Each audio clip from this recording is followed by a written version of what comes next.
Up next is Julian Sanchez, Aboud, and Paulina Samy talking about indie games, the role music can play in this space, and how audio creators can be great collaborators and teammates. Julian, better known as Zorcy, is a Sydney-born composer and performer and is the musical director in the Consouls. His recent titles include Boomerang Foo and Vitamin Connection. Clark is a composer and producer who has written soundtracks for titles such as Slay the Spire, BAFTA-winning Kind Words, and online games such as Spiderman Into the Spider-Verse and Rise of the Teenage Mutant Ninja Turtles. And Paulina is the creative director of DragonBear Studios in Melbourne, currently working on the upcoming game Enchanted, and is a passionate advocate for diverse representation across the industry. Thank you so much for joining me, everyone. Thanks for having us. Yeah, it's great to be here. Yes. Awesome. Well, that was a little bit of a scattershot of projects and a whole heap of information for everyone to take in. So how about we go around and just talk a little bit about who you are and kind of, in a couple of sentences, what's the most exciting thing you've released recently or you're working on? So Clark, let's start with you. Oh, damn. I definitely think the most exciting thing I've worked on recently was Kind Words, just because it was such a great exploration of different genres and different styles that I haven't looked at yet. Yeah. And then now I completely forgot the first part of the question. That's all good. Who are you? What do you do? Oh, who am I? I'm Clark Aboud, and I am a composer for games and a producer of music. And yeah, love playing guitar, love playing synths. That's a little peek into my world. Awesome. And Paulina, could you give us a little bit of a rundown on who you are and what you're super excited about at the moment? Thanks. So I'm the creative director of DragonBear Studios, and we're making Enchanted, which is like a co-op indie game coming out about adventurers running a magical inn. So I do a lot of things. I run the studio, I manage stuff, I'm a producer, I'm a writer, I'm a narrative designer, and I also love directing audio too, and that's been a really fun part of this this job, I guess. Awesome. Looking forward to digging in a little bit further into that. And Saucy, Julian, tell me about you. Hi guys, my name is Julian Sanchez. I'm a jazz pianist that has recently worked on a game called Boomerang Foo, a frantic physics party game that came out on Switch and Xbox by a local Australian dev. And yeah, I like combining, I guess, elements of jazz and classical JRPG elements into my own compositions. And here we are, now getting to talk with other friends on a panel of indie games. Woot. Excellent. Now, look, this is really exciting because I think all of you have some really interesting perspectives on the industry, both from the composer and producer side of things, but also from the development side of things, and especially from a direction level. And I think there's a lot of really interesting stuff for us to dig into. But I guess for anyone playing at home, maybe anyone who's not so familiar with games, let's talk about what actually is an indie game. Clark, do you have some thoughts on the matter? I think what an indie game is, at least say compared to a AAA title or larger titles, at least in terms of mindset that I like and the part that I appreciate is just that they are unique and they do have very unique mechanics, unique ways to kind of look at the world and the story that they're trying to tell. But I mean, in terms of just what it is mechanically, for me, indie games have always been just a small team kind of coming together to do a passion project, I guess, kind of to sum it up. Totally. And Paulina, as someone running a game studio, does that definition kind of ring true for you too, in terms of what you and your team do? Most definitely. I would agree with all those things. And I'd probably say that also, I think a big part of an indie game is that we have a very tiny budget and games are really expensive. So I think that's sometimes why we make them so unique, because we have to spread our resources in a creative way. Totally. Well, and like to maybe follow on that question, what does music specifically add to an indie game? If your resources are so tight, like how important is music to that experience?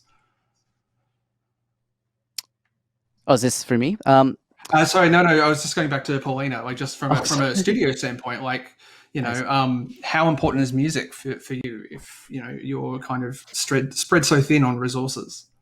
I think it's still very, very important. I think if you can think of a single game that you've really loved, the music is probably a big element to it. I think it's an unconscious thing that you immerse yourself in when you play a game. And I think the better your music is, the more your game stands out. So I think it's uncompromisable to have to think about how you're going to do your music. No, totally. Well, and Julian, so I was going to throw to you and just kind of go, look, what does writing music for a game look like? Is it always the same? Is it like a film where you're like, okay, the vast majority of the time you're kind of in at the same sort of stage and you can kind of bank on some things being similar? Or are games, and especially indie games, really different from project to project? I definitely think it's the latter. Indie games from project to project are really, really different. And as you're working with such a small team, usually behind, you know, a couple of directors, one or two, you can really see what their vision is for their world.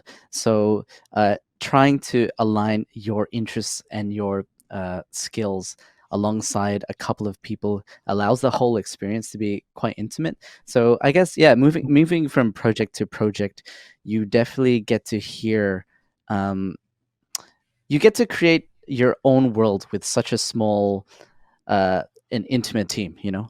So I think it's really special from person to person, because similarly on the audio side, you're most likely working with yourself or just another person, so really the two of you can fine tune all of the details and turn out a beautiful product with limited budget, of course.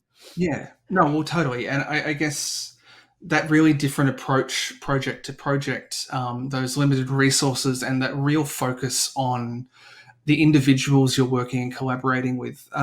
Clark, would you say that's probably like one of the essences that make both indie games but also indie soundtracks so unique?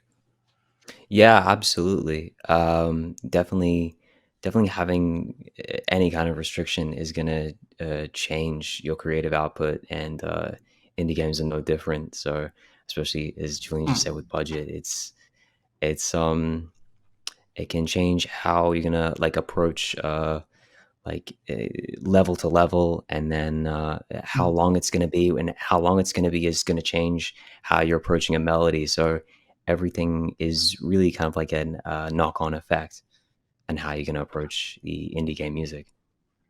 Totally. So, Clark, back to you again. Just obviously in a small team, like relationships and communication like must be so important. Like, you know, at the end of the day, you know, it's not like a big office where it's just like, oh, I'm having a bad day with that person, I'll deal with it later.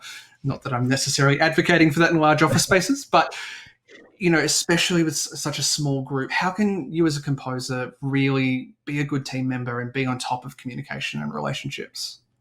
Yeah, absolutely. I think if you're kind of locked into being having to communicate via email or messenger apps, stuff like Slack and Discord, as I am on so many projects, especially because they can often be overseas, or just once you've met up with the developers anywhere in the country that you're living or in the city you're living, it's going to be on email. A lot of it's going to be on text. So I think bringing that office vibe a little bit, and maybe not like restricting yourself to what some people would think of as like a typical professional email, but just letting a personality come through in an email. Like it's like talking now. I'm able to get a sense of everybody here. So it's bringing that kind of personality into email. So you can remind who you're working with that it's a team member, and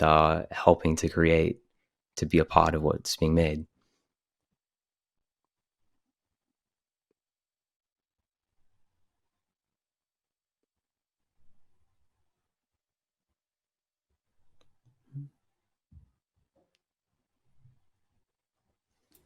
I'm so sorry, I can't hear anything.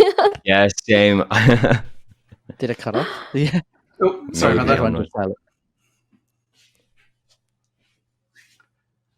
Cameron. Hello, can you hear me? Yes. Yes. Okay, we're back. Yeah. Excellent, beautiful. Sorry about that. So, Paulina, as a creative director, are those the same sort of expectations that you have for a composer? Like, if you're bringing on someone into your team, like that's kind of level of like personal connection, I assume, is probably quite important too, right? Most definitely. I definitely would never pick a composer I haven't met and spent time with. The vibe that they will bring to the whole project is actually quite immense and quite significant. Like their personality will affect how the team operates, and I think that also I don't know, at least in my team, our composer touches a lot of different things and gives ideas and feedback into every other kind of part of the process too, because we like to work as like a cohesive unit. So yeah, definitely, I think that personal connection is important and brings a lot. Absolutely. I mean, like, can you talk us through a little bit about Enchanted's music team? Because my understanding is there's a lot of people, a lot of moving parts in that team. Yeah. We mostly operate in a Discord server when we have to have a virtual office, but we have like meetings every day, and it's just a really, I think, important thing that everyone can see what the other people are doing, because it will affect how the game is created. And I guess at the end of the day, we're trying to create a player experience.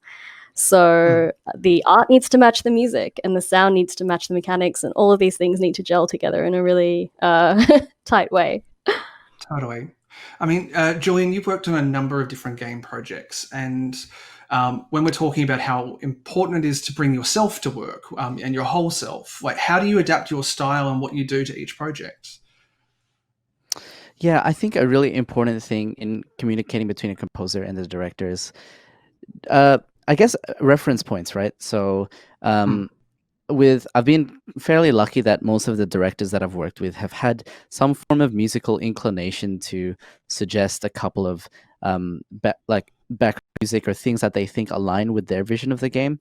And when they link me something, so for example, Paul Capecco, the director for Boomerang Fu, when he booked me for Boomerang Fu, some of the things he was linking me were like Dr. Dre and hip hop, and then also we heard from Lena before, so there was Celeste music in there. So a combination of that, it's really good that with in indie teams specifically, you can send small bit-sized demos and try and immerse yourself as well in the director's line of thought, but also you have a lot of room to express how you think certain elements should be portrayed in the end product. And it's just a really important communication thing back and forth to see, okay, how do I align myself with these hip hop and like video game trends as well for the stuff that I kind of do. And I think one of the best parts is that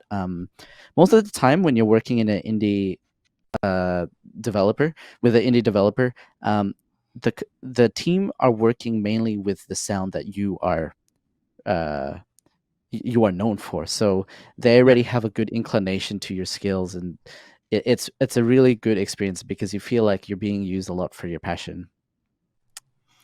Totally. And I think that's part of also like what games you pitch for as well, are the things that you're excited by, and like hopefully likewise they're excited by what you do and what you have done. Sorry, could you repeat that? Oh, all good. I guess that for me, that's also part of like what projects you pitch for, and who you're working with, and like hopefully you're both mutually inspired by each other's work. Yeah, 100%, 100%. I think that's a really important thing. Well, and like Clark, so Slay the Spire had a really long time to develop, and you were working alongside with the music for an extended period as well. Does that like shape the soundtrack in terms of kind of having a bit more space and time to kind of tinker? Yeah, absolutely. That period before and then during early access was not nice to shape and continue to shape the soundtrack.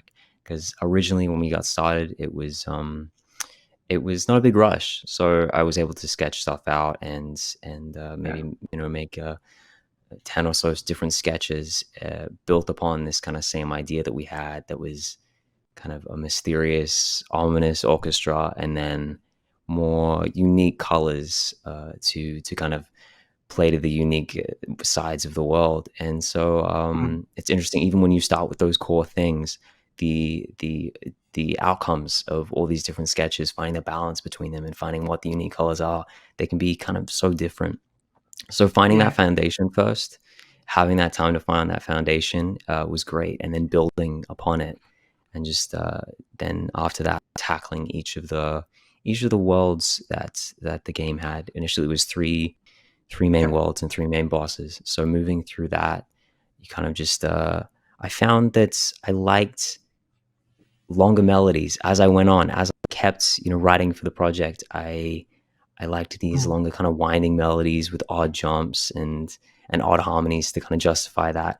And so that kind of worked out with the game nicely during that time, because the early levels could have more straightforward melodies, and then as it progressed, as you got into these kind of more outlandish worlds, as you're climbing this tower, it kind of melded nicely, because I had that time to find these outlandish melodies that kind of just naturally evolved with the game. And it also helped with the mixing, because from when I first started, I kind of found the mixing balance I liked. As it progressed, kind of uncovered that mixing balance between the orchestra and the unique stuff. And I remember at one point, as the early access was going on, I just delivered like new mixes for everything up until that point to the devs, and thanks to early access, we were just able to implement those and get those in, and then from that point on, just continue to work through that. So the time really just shaped it, definitely through lots of different facets. Oh, great. Paulina, have you found the same sort of thing for the soundtrack for Enchanted? Has it evolved over time as your team have worked on it? Most definitely. It's evolved over time as the game's evolved, and as we've gotten more session musicians in. Our soundtrack is very heavily influenced by the Indigenous session musicians that work with us. I guess we've been trying to have like a to and fro to ensure that we're influenced by them and they're influenced by us, and so that it's a organically more authentic experience. And it's definitely been something that changes all the time. Excellent. So we're going to step out of like a previous experience and like into the dream world for a moment. So, and I'm warning all of you now, so you've got thinking time, except for the poor person who gets stuck answering first. But what would each of you like to change or have on your ideal game audio project? Like what's the dream thing for you? And Julian, I'm going to start with you because I'm mean. Sure. Yeah, no, I think I got this. I think so far for a lot of the music I've done have been very much groove based. So I have like a lot of, I guess, rhythm games or Sonic-esque kind of production and skills to my name, but I definitely want to delve into a big JRPG make you cry kind of soundtrack. And I would love to combine, like, one of my biggest inspirations as a video game composer is Ivy Tran.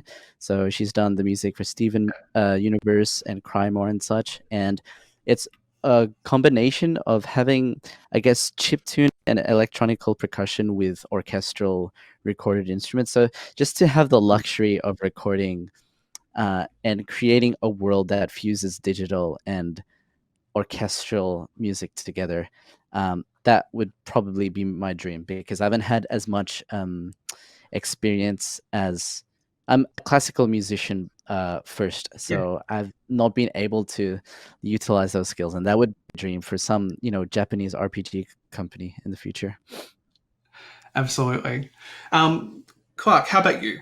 Dream project, what does it need to have? Oh, I'm what Paulina was saying about session musicians, that's always inspiring, and I can't wait to hear that.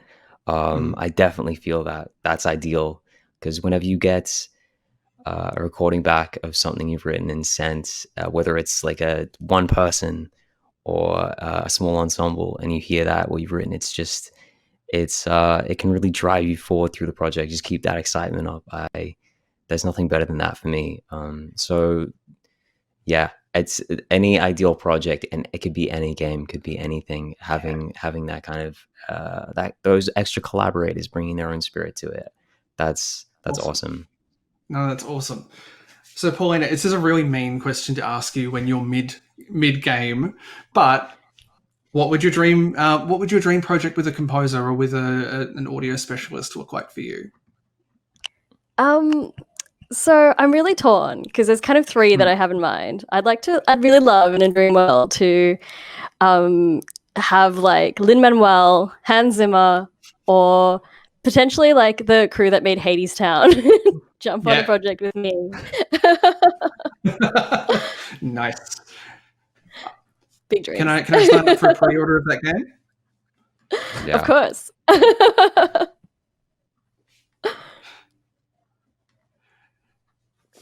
Excellent.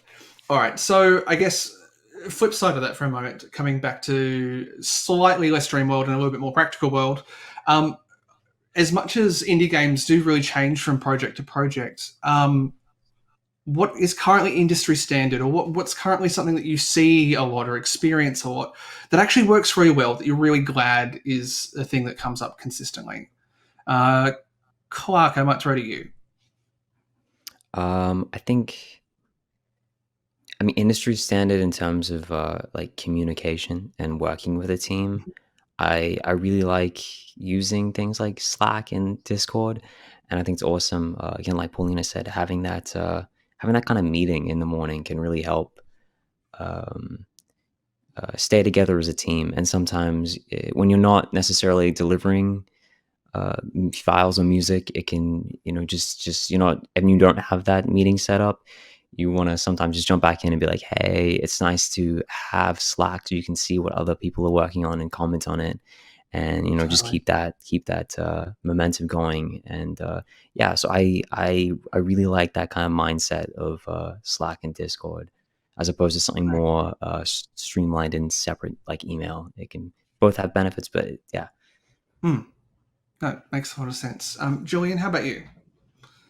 Actually, yeah, I definitely agree with everything Clark said, but on top of that, having these outlets for communication allows you to kind of cross see the work that, let's say, the artists or the developers are doing. So because you're working with such a small team, you can get reassuring feedback from all the other members, because I think one of the most gratifying things about working in an indie game is seeing how someone else's work is correlating your production of some sort. So let's say in some of the games that I've worked on, you might have an art channel and we can see the progress. And I think, of course, I'm sure all of us here have experienced some form of musical burnout when it comes to composing, but realizing that the other members in the team have created such amazing output that has kind of inspired one another to shape how we make our next music. So I think another industry standard thing is definitely just the involvement and the exposure to each of the different fields within creating video game, as opposed to, I imagine, if you'd be composing for a much larger AAA game. Yeah, it'd be segmented parts, so you get to see most of the whole product come together. Totally. And Paulina, for you, like, what from your side, I guess, is kind of standard or expected in the industry that you think's doing heavy lifting and really helping out? I think that maybe this is a really obvious one, but I think the relationship between the sound designer and the composer is really important. Like, they need to really gel together. And so, yeah, I think that when those two people have to work together really well, that elevates the quality of the game significantly. And I think that's a really good thing. Totally. I mean, look, I think one of the things that I find really exciting about games is the very collaborative nature, especially on the indie spectrum, that like everyone's got their fingers in all these different pies, whether they're multitasking or whether they're just like, oh, hey, we need someone else to play test the game. Can someone throw it at the composer? Like, they'll do, like, that's super fun as well.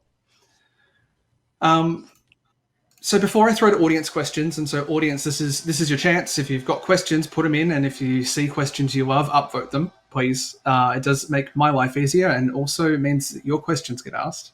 But before we go to that, I want to ask, how do you get the gig? How do you build these relationships, especially for our aspiring, game composers in the audience? Paulina, how about we start with you? Can I be really honest? Go on. I receive about, I don't know, maybe 5 emails a week from different composers and sound designers asking to be in our project. And for me, that I don't think that looks well. I think it's really what would help you get the gig is if you research the company that you want to speak to, because I've got it really obviously on my website. I've got my composer's face on our website. And if you listen to any of our videos, you can hear that we have bespoke sound. We have like didgeridoos in our soundtrack that's very clearly bespoke. So I think that composers and sound designers and hustlers, they need to really be, I guess, respectful of other people's time.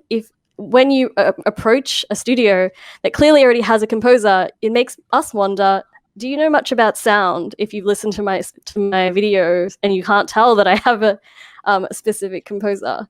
I think what would be much more genuine is if you reach out and introduce yourself and say, I see that you've got a composer and that's really great. We love what you're doing and I look forward to it, and be supportive, and let me know in the future if you'd like to collaborate, because that would be a much better impression for me. Absolutely. Like, it's that thing, it's about building a relationship and building a community rather than the hard sell and the pitch, right? 100%. And as I said earlier, I would never work with someone I didn't know, because the best choices you make in hiring people are people you've met, you relate with, you understand instantly when you meet someone how you will connect and how they will fit with the team. So it's not something that we can just randomly pick a studio off a rack. It's a very important, integral choice.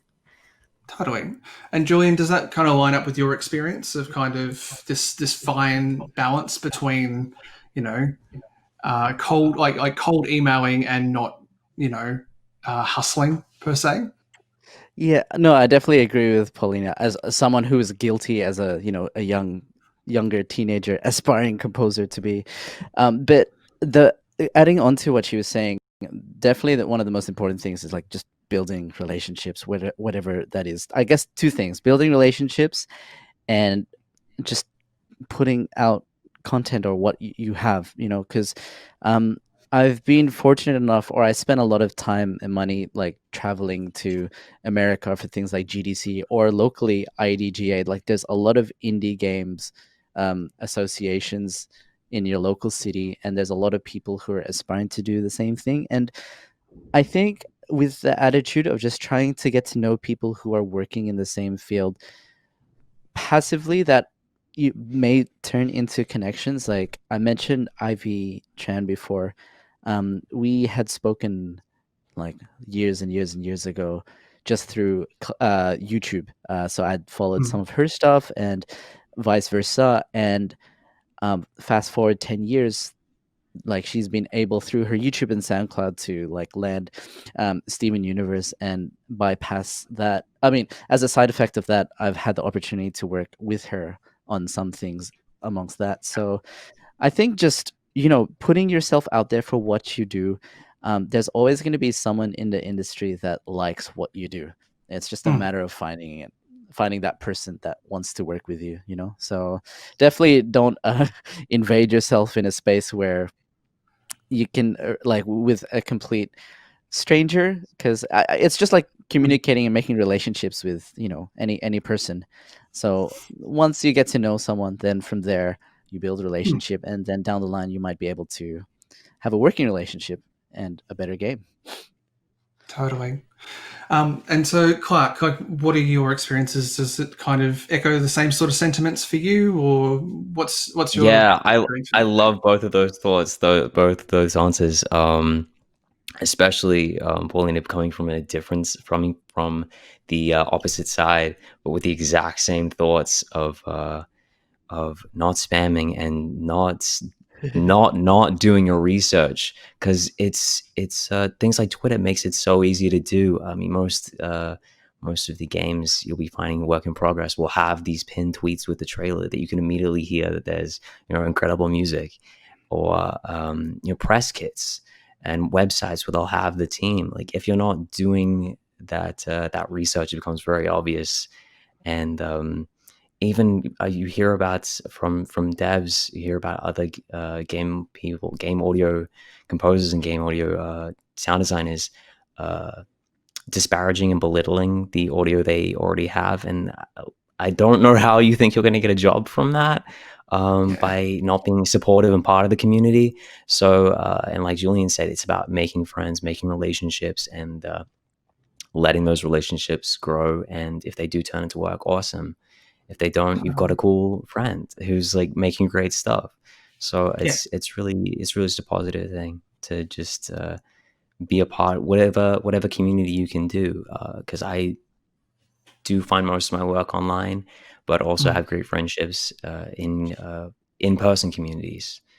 So Totally. yeah, it's all great spaces. No, really, really good stuff, and really good to be reminded. And on the topic of community, let's maybe throw open to some audience questions. Are we all ready to hear what the audience wants to hear? Let's do it. 100%. I'm ready. Yeah, I'm game. I'm sorry, it's a rhetorical question. I'm going to do it anyway. We have no choice. We have no choice. All right. So, top voted question from Shirakishi. For all three of you, what's the event you think primarily launched your career, your indie gaming career, if any? So, like, what's that one experience? Paulina, I might throw to you first, just for the sake of everyone. Sure. Sorry, I didn't quite catch the center of the question. Could you please repeat it? Oh, sure. What was the event that kind of launched your career into indie gaming?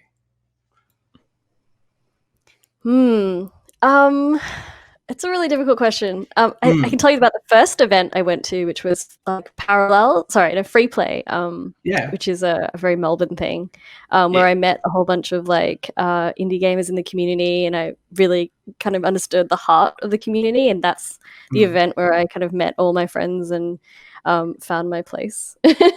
Does that help? Excellent. No, that's amazing, because I mean, like it ties in so well to what we were just talking about, of like, you don't get into indie games just because you think it's a cash cow. Like, you get into indie games because you like the people that you're working with and you want to say something. And I think free play and Parallels, which is happening later during Melbourne International Games Week, are it's such a perfect boil down of that sentiment.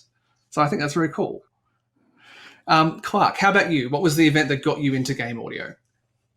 I think it got me into game audio. The event would be just playing games, and then the event that I guess had the most impact career-wise isn't really an event. It's just, I think it's just like how I found Slay the Spire was through browsing Reddit. So sometimes the events where you're gonna find the career leaps just gonna be in your bedroom, in your studio.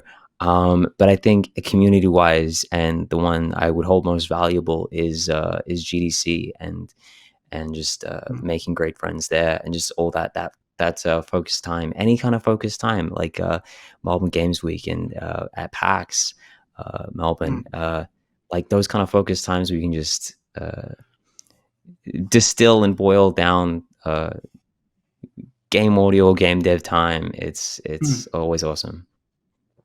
Yeah, and I think have those really organic chats as well, of just like, oh, hey, we both saw this cool thing. Like, it's a very human reaction rather than necessarily an email per se.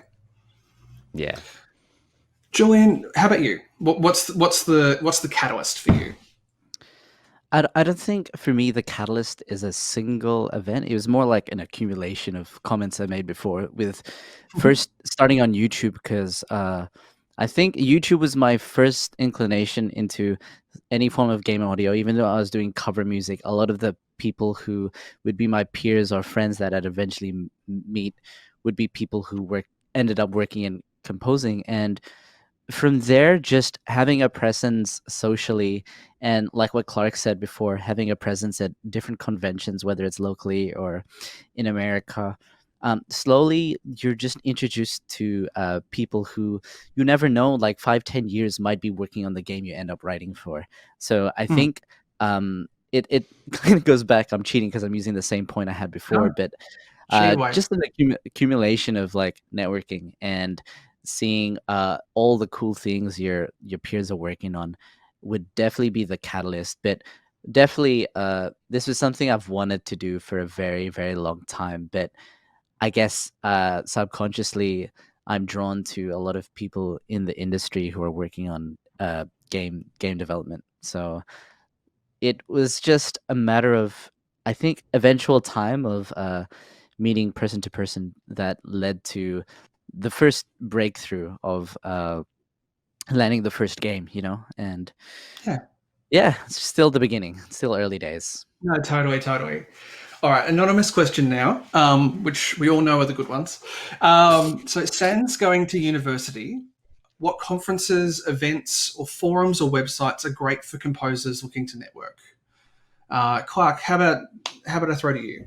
Like, where would you Before I heard recommend people? networking and just in terms of Sans University, um, I don't want to say YouTube because but I mean like legally listening to your music. YouTube has like the it's just the worst in terms of paying the composers or paying the musicians. So anywhere you can hear music and transcribe it, just by playing finding out the lead lines on the piano, finding out what's happening in the background. Transcription is informed so much about music and just taught me so much.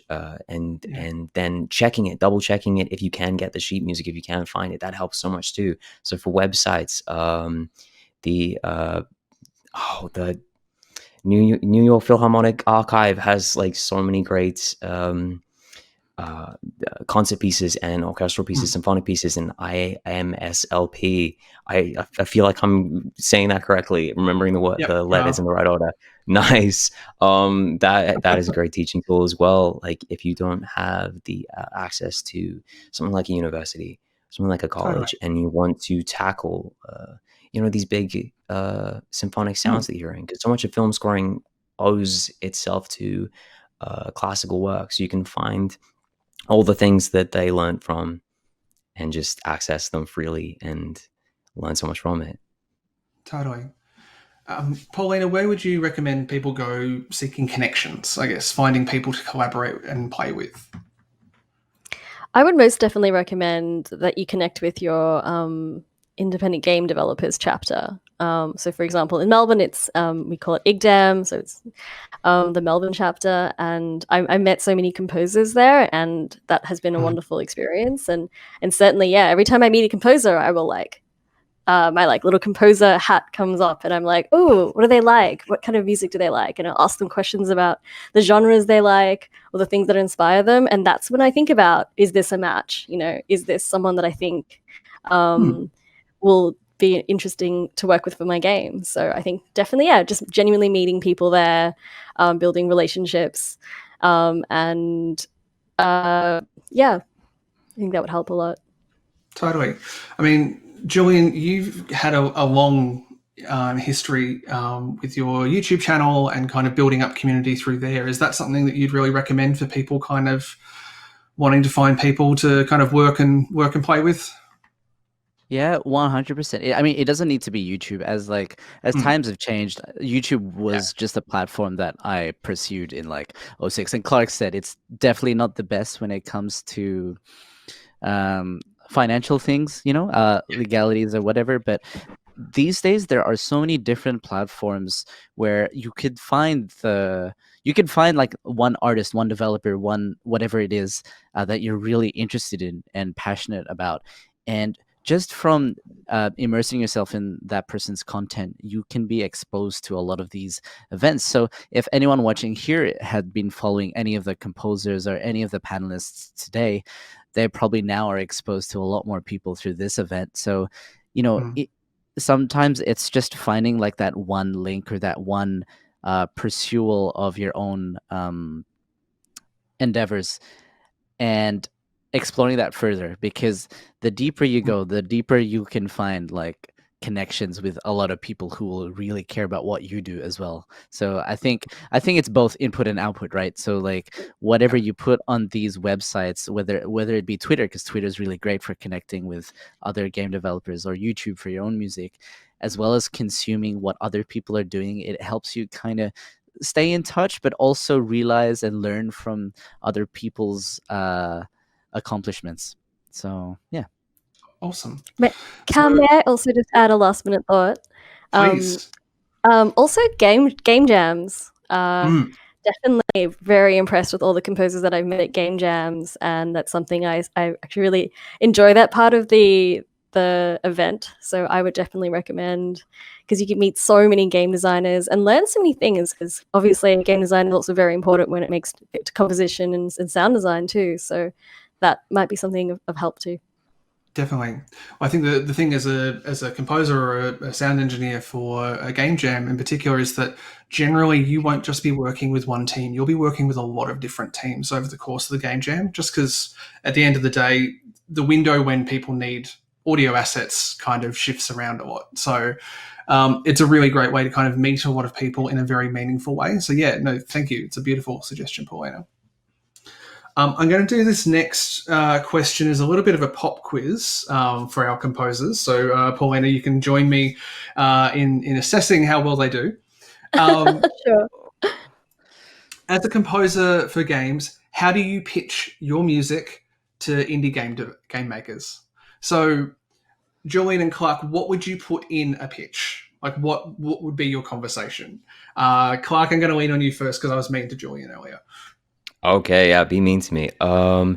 I would definitely, if you have the portfolio to allow you to do it, make a custom reel for that suits the game. So if it's like a sci-fi game and your main reel might have a lot of medieval stuff, that can be cool, but you can maybe show like traditional sci-fi stuff, non-traditional sci-fi stuff that you think that you love that may work great for it. And if like time permitting, personal self-care committing, if you can create a short pitch and create like a pitch page if you can, there's a lot of great ways to do that to verbalize and put your thoughts to text on how what you could bring to a game. And then also that's an easy way to add your resume and your what you brought to past projects.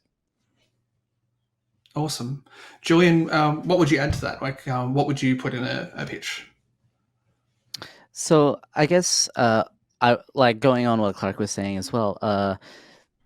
Showcasing like demos and a highlight reel is obviously a really, really important stuff as a individual composer. But depending if you've already realized, I guess, a genre of music that you're renowned for. So for me, I would say that two things I specialize in at this current time would be like chiptune and combining that with jazz and like, I guess, hip hop and beats, right?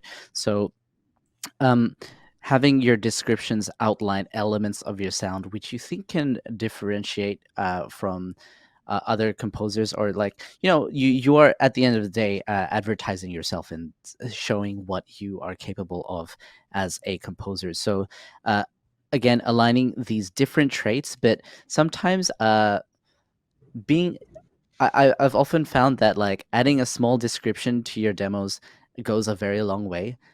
Instead of just saying like, this is stage 1 in platformer, you can really talk about how this is used in a frantic physics game, which relies on very fast motion combat. The loops reside from, I'm sorry, the music can be composed is inspired by like hip hop and XYZ, these genres. So you can really hone in on what you do from a visual text point of view, apart from just the music, because it gets people really excited to read it before as well as hear it, because sometimes these words can carry quite loud into adding more depth to your own tracks.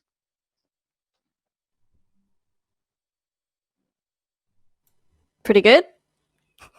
Is Cameron dead? Is Cameron's audio? I think Cameron's, yeah. All right, anyway, Yeah. sorry. Okay. They do. Well, I'll just pretend to be Cam. I thought that was really good. I would like to add a thought. Please. I saw a composer do this once, and I actually really enjoyed their music because of it. She put her music on Spotify and then organized them into different types of moods or vibes, and therefore I was able to just go through and just like casually listen to it when I felt like it in my downtime, and really get a sense of what like her music was about. What her vibes were, and I thought it was a really effective way because I definitely want to work with her in the future because I got to spend time with her music on my own terms, if that makes sense. No, sorry, totally. one last final thought is also it's always great to showcase which instruments you play, and there's usually a bunch of them. So maybe you can show that visually on your website or in your portfolio.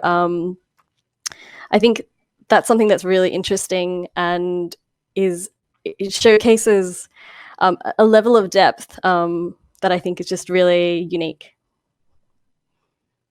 Yeah, absolutely. I mean, like, I guess it's that wonderful thing of it's finding those points of connection with you as a person and not just your music, but obviously those are very related. Okay, back to audience questions. Here's a fun one. Hio asks, Zorsi, as a former YouTube pianist, can you describe your journey from transposition to composing? So transcribing, sorry. I think so that's a good question.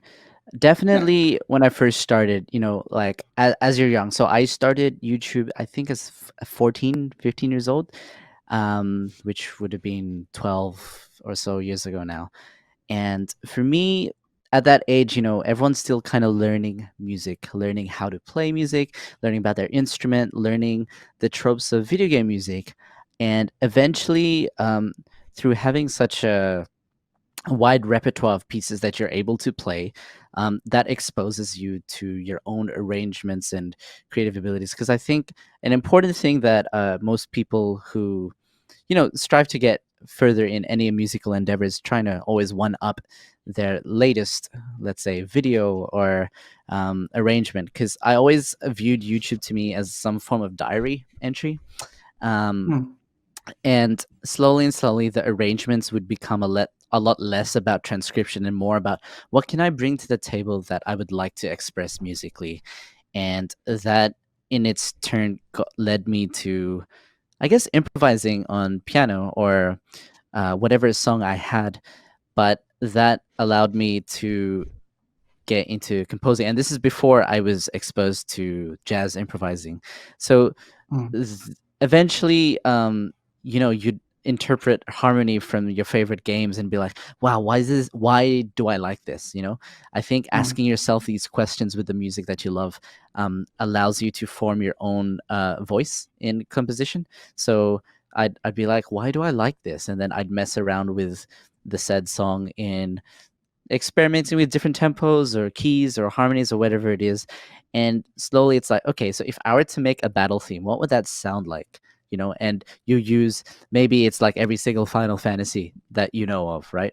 And it doesn't always turn out where you want it to be, but it's always a step-by-step process. So you transition from just covering pieces to like composing 10 or 15 battle themes throughout time, right? And that piques your interest beyond just piano. It piques your interest in learning how to make these sounds, whether it's working in a DAW of sorts or getting interested in other instruments. And from there, it just flourishes that, you grow beyond just being, for me at least, I grew beyond just being a piano player and really wanted to learn other instruments or learn how to create my own worlds eventually. Awesome. Thank you. I've got a really, really lovely question here from Farrowfield. Someone with social anxiety, how do you navigate the social aspect of networking when it's not natural for you? Did anyone kind of want to jump in on that one? I can jump in and just say that I 100% there with you. And I mean, that's probably why I lent towards initially, early on in my days of composing and wanting to work on projects, is cold calling and pitching. And that was just how I got in touch and made friends with different developers, and made friends with different composers. And not even in the fact that I was like, I am cold calling, I am pitching, and I am going to find work. It was just, that was just how I was networking, how I was making friends, and how I was, sharing music on Twitter and such like that. I think if you can, like an actual like advice for being in a social situation at like a game networking event, because those are so much fun and you want to be able to enjoy those, is if you can, like, make friends in smaller,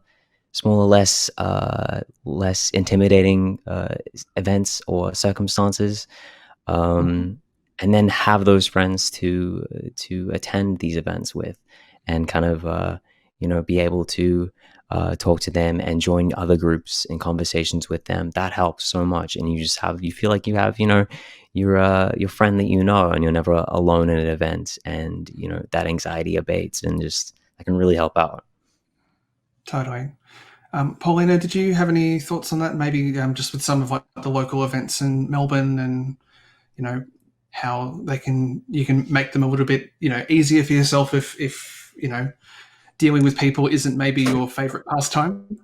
Most definitely. I think something to keep in mind when you go to these events is something really wonderful, and that is the realization that a lot of people in this industry feel the same way. A lot of people have social anxiety, and they are likely not going to be social butterflies either. So don't feel like you need to be, have a 20 charisma score. It's okay. It's something that we learn over time, and trying not to stress about it too much is really great. I loved the suggestion earlier about take a friend. But I think also, just if you have the right mindset of when you're there, try and pay attention to the person you're speaking to. Try and like be present with them, and that will show. And I think that they will appreciate that, and so that will help a lot. If I may. No, absolutely. And I think there's a lot to be said for being in the moment and not focused on a goal that you are either going to succeed or fail. It's about like, oh, I'm here and I'm speaking to someone. What are they saying? Is that interesting? What could I like? Just paring it back down to those smaller things that perhaps have a little bit less stakes attached to them. 100%. Like the mindset that I use is always, I'm here to make friends with everyone. Like that's what I want to do. If there happens to be something that comes of it, that's wonderful, but it's not necessary for me to want to have a conversation with another person. Totally. Julian, did you have anything you wanted to add to that one, or otherwise I'll clip on to the last couple of questions?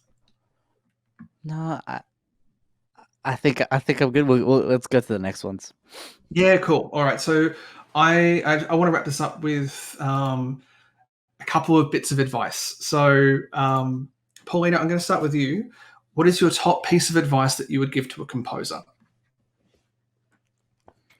In regards to composition, or in regards to just generally, or in terms of like maybe the games industry, what, if you're wanting to be a games composer, what's the one thing that you'd really like someone to walk away with today and go, oh, I learned this thing from Paulina and that was great.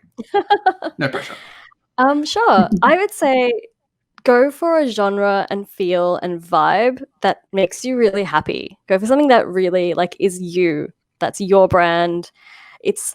I think something to think about is the thing that you will make is something that only you can make. And that is the most exciting and wonderful, unique thing. So don't be afraid to be you. That is the thing that we all want to see, because no one can be like you. Awesome. Clark, what would your top piece of advice be to a composer? I think to bounce off that and that idea of being you is to just don't restrict yourself to any form of influence in how it's going to affect you, your career or your writing. Just always be open to anything you're hearing, anything you're watching, and how that can affect what you're playing and what you're putting down, and that can help to find your own voice. Totally. How about you, Julian? What's your top piece of advice for a composer? I think this is the jazz piano player inside me, but don't be afraid to make mistakes, or in fact, like, have victories in your mistakes. Be proud of your mistakes, because everyone that's made it somewhere has always made some form of mistake. And similarly to what Paulina said, those mistakes are yours, and you are the person who's going to learn from it the most. So go out there and fail hard, but like fail with knowing that you've got something better out of it. Yeah, absolutely. No, it's a beautiful sentiment, and I think it's so amazingly important to grow in this industry. So I'm going to flip that question on its head, and I'm going to go back the other way. So be warned. Julian, your top piece of advice for a studio that's wanting to work with a composer, what would you tell them? Ooh, that's a good one. I know, right? I would say that the best piece of advice is like,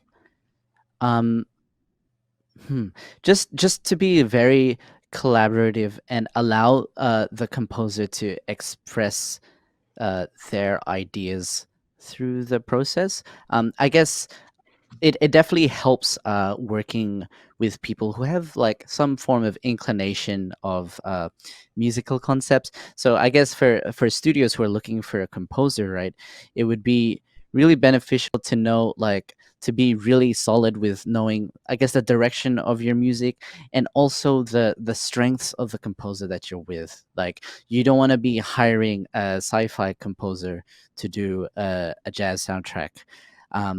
Or if you did, like, find a ways that you can marry these two. Like, do not restrict your composer.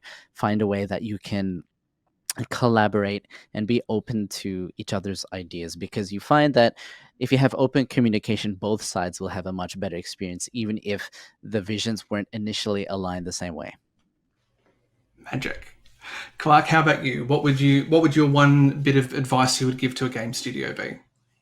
Well, I think Steven Spielberg said that music is 50% of films. So my advice would be just give me 50% of the budget. Yeah, it would be amazing soundtrack. Trust me, really.